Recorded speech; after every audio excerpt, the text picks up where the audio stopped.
Welcome to this explainer. Today, we're doing something really cool. We are going to transform some absolutely incredible archaeological and scientific research into a dynamic visual journey, all to uncover the highly advanced engineering of ancient India. I am so excited to guide you through this, because we aren't just looking at ancient artifacts as dusty historical relics. Nope, we're looking at them as brilliant feats of science that have completely stood the test of time.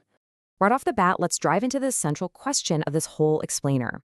Today, we're basically acting as historical detectives. We're going to zoom in from massive ancient marvels all the way down to their microscopic atomic secrets. You know, we so often think of advanced material science as this purely modern invention, right? But the physical evidence, it tells a totally different story. How in the world did ancient builders and metallurgists create structures and materials so advanced that modern science is literally just now fully decoding them? Well, let's find out. Here is our roadmap for today. First up, ancient marvels, modern science. Next, climate-smart traditional architecture. Then, the rust-proof iron pillar. We'll follow that with the secrets of Wootz steel and wrap everything up with the materials tetrahedron. Let's kick things off with Section 1, Ancient Marvels, Modern Science. Think about this. Even without our modern scientific vocabulary, ancient artisans were actually practicing advanced science. We're talking about everyone from early traditional architects to Adivasi iron makers who maintain a living tradition of iron smelting to this day. They achieved all this through centuries of careful observation and incredibly deep traditional knowledge. And today, modern researchers are bringing out the big guns, sophisticated tools like electron microscopy, X-ray diffraction, and thermodynamic modeling to finally piece together the memories frozen inside these artifacts. It gives us a totally new, mind-blowing lens to view what our ancestors were truly capable of. Moving right along to Section 2, climate-smart traditional architecture. When we look at extreme weather in places like the historical city of Lucknow, a really fascinating picture emerges. Researchers actually monitor temperatures and relative humidity during the blistering, intensely hot summers and the freezing winters, and they compare traditional houses right alongside modern dwelling units. What they found was that traditional built forms, which, remember, evolved over centuries of trial and error, optimally utilize local materials. They use passive techniques like thick walls, very specific spatial orientations, and natural ventilation to effortlessly maintain thermal comfort. That keeps spaces cool during the hottest hours of the day and warm in the winter entirely passively. Meanwhile, the modern dwelling units, they were found to be way less climate responsive, basically struggling during these climatic extremes unless they were constantly pumping in active energy. It just shows this profound harmony with the environment that modern construction so often overlooks. Okay, let's jump into Section 3, the rust-proof iron pillar. Get ready for a monumental metallurgical mystery. We're talking about the famous Delhi iron pillar.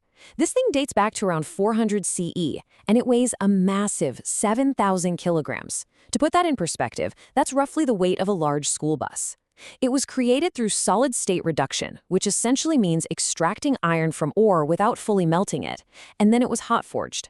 On its surface, there is this pristine Sanskrit panegyric written in the Gupta Brahmi script, dedicated to King Chandragupta II Vikramaditya. It's a stunning victory monument for sure, but the very fact that it exists at all poses a massive engineering puzzle. So for years, historians fiercely debated a key detail. Was the pillar inscribed while it was just lying flat on the ground, or was it stamped after it was erected vertically? Well, modern forensic analysis has completely solved this. By carefully observing the characters, researchers noticed where the die strike hit the bottom of the characters, meaning more material was physically removed from the lower parts. They also found little chips that broke off from top to bottom. This detailed forensic evidence proves that the die was held perpendicular to the surface while this massive pillar was already standing upright. I mean, just think for a second about the sheer physical force required to stamp cold iron vertically. But honestly, beyond its inscription, there's a bigger question. How has a 7,000-kilogram chunk of iron survived for over 1,600 years without just rusting away into a pile of red dust? To understand that, we need to zoom in all the way to the microscopic level. Here's where it gets amazing. Researchers discover that ancient iron workers purposefully utilized iron with a high phosphorus content. As the pillar was exposed to the harsh elements over the centuries, this phosphorus acted as a catalyst. It facilitated the creation of something called an amorphous delta FeOH layer. Think of this as a microscopic built-in force field, a protective, passive film. This film, combined with a layer of iron hydrogen phosphate hydrate, essentially formed a shield that locked the inner metal completely away from the environment, causing the corrosion rate to drop to nearly zero. And here's the kicker. European iron masters simply couldn't replicate this feat until the late 18th century. That brings us to Section 4, Secrets of Wootz Steel. So journeying from the monumental wrought iron of the north down to the legendary crucible steel of the Deccan in the south, we find a material that we can date all the way back to 300 BCE. We are talking about the famous Wootz steel, or uku, as it is known in the Tamil Sangam classics. This material was so unbelievably technologically advanced and so highly sought after across the ancient world that the Minerals, Metals, and Materials Society of the USA officially ranks it seventh, yes, seventh, among the 50 greatest materials moments in all of human history. Now, using scanning electron microscopy, researchers analyzed a polished cross-section of a traditional toddy tapper's knife from the Telangana region, and what they found was an incredible, ultra-high carbon microstructure. What we're actually looking at that microscopic level are hexagonal grains containing lamellar pearlite colonies, which are basically layered, flexible structures intimately wrapped in a really rigid network of cementite crystals. This super intricate combination of tough flexibility, meaning hard crystal, is exactly what gives the metal its legendary, almost mythical properties. Okay, so what's the actual recipe? How did they create the famously beautiful and ultra-strong Damascus swords from this Wootz steel? Well, it relies on an ultra-high carbon content of about 1 to 1.5%. Then you have the microsegregation of trace alloying elements, like vanadium, which researchers playfully refer to as magic dust. When you combine that magic dust with high-temperature forging that breaks the hard cementite into tiny little spheres, the material gains these wild, unique superplastic properties. It allows it to be stretched and shaped drastically without breaking.